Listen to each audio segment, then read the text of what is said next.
Hello YouTube, my name's Sean Connors and welcome back to the Outsiders channel. And now I'm reflecting back after a week of doing videos and coming back to YouTube, and I'm just taking a question at the end of the week, and I'm just going to run with it. This is either questions in the past or something somebody's asked me more recently, or something that's just come out because of returning to YouTube. And this particular one is more about returning to YouTube.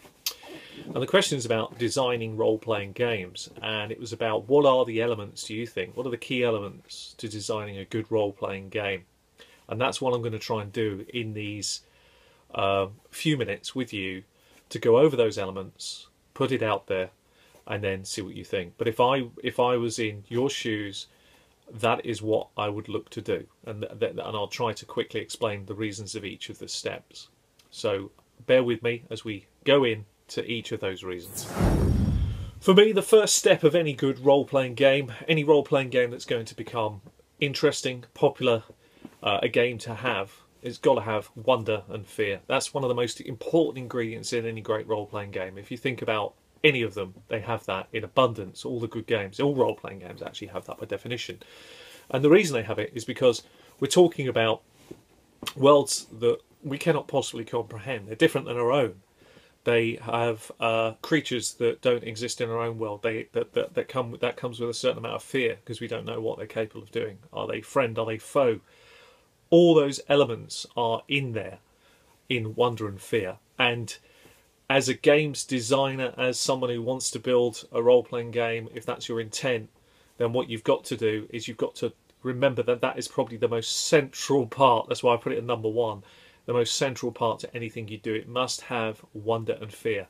And if you think about popular RPG games, it's going to be fairly obvious very quickly why I've chosen that as number one. The second element that's critical to building a good RPG is adventure and heroism. Without that, without adventure, without heroism, without those elements to it, there's nothing to do. The game has to feel as if there is so much going on that and so many critical things that are important to the characters, that, you know, there is always that fantastic wonder of what is to come.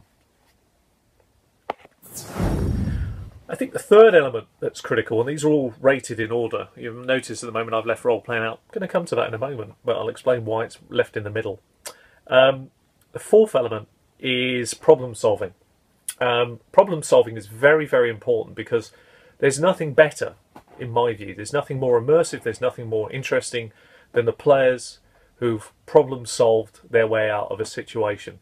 They've used their ingenuity, they've used what they have on them, their characters, you handed a prop and they figured something out about it. These are all wonderful things for problem solving, and the less involvement you have as a GM for them to be able to solve it, the greater the satisfaction around the table. And it's certainly something to consider. Again, it can be role-playing game related, it can be story related, but it's something you have to consider when you're talking about RPG design. Now, I've left role-playing till fourth. I've actually got 7 elements I'm going to cover off, and this is quite symbolic actually why I've left it to be the middle piece, because it lies at the heart of all role-playing, pardon the pun, but it really does. It's the essence of what role-playing games by definition are. The role-playing element. Now, for me, some games have created a brilliant theme and tone that naturally captivates you to want to role-play.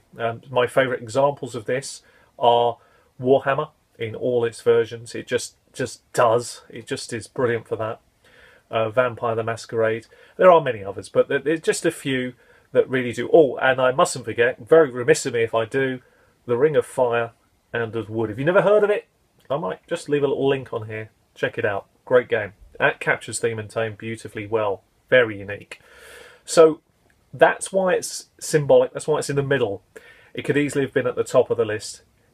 But it's very much dependent on what you're trying to do as a games designer. And equally, if you're just looking at this from a GMing point of view, the same applies, because these rules that we're talking about for games design are almost identical in terms of adventure design, really, when you think about it.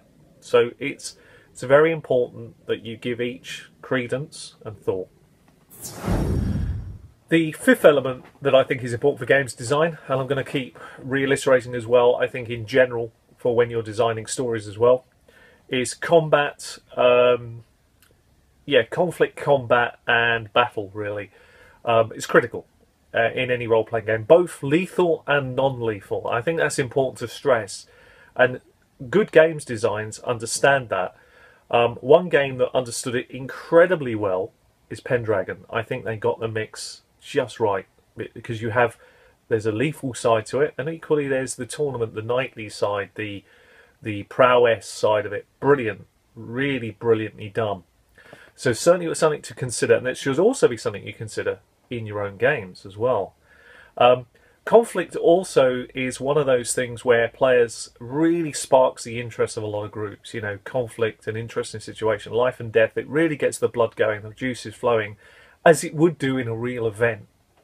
But I love the fact that it's in a safe environment, yet everything seems to matter. People get on the edge of their seats, they're ready to go for it.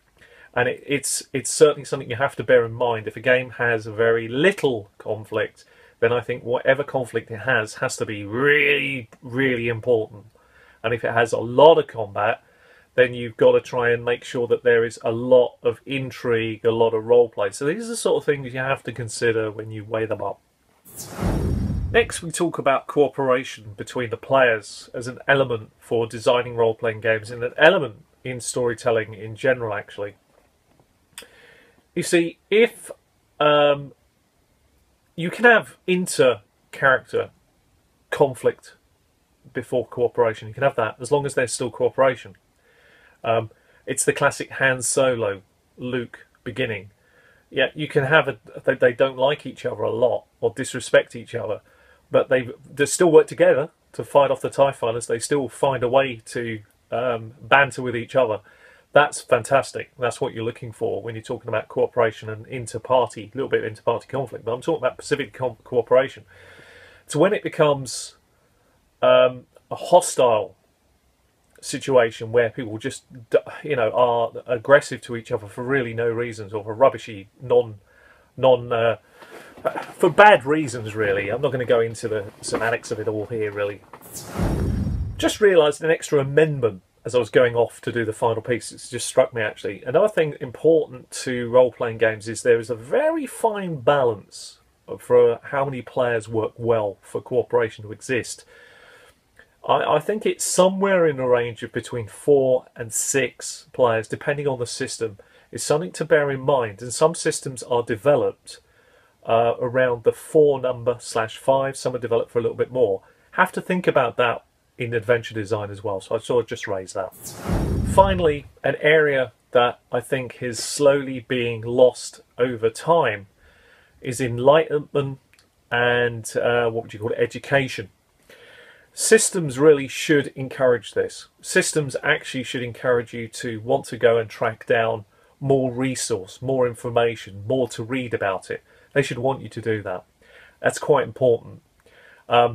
It's not necessarily about, what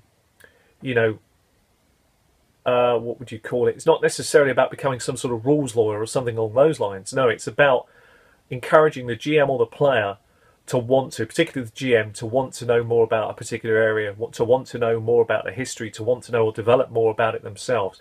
Games should encourage that in the way that they're actually written, and adventures are written should encourage that as well. And if you do that, and do that well, what you have is basically the basis of a campaign. That's basically what you have, because if you've started them with something that's really interesting, and there are multiple ways to look at it at the end, then they're bound to go off on one of those multiple ways and go and adventure some more. The same as someone who really likes a particular idea is likely to go off and do more research about it and want more books about that topic. And if you're a games designer, there's nothing wrong with somebody wanting more of your stuff.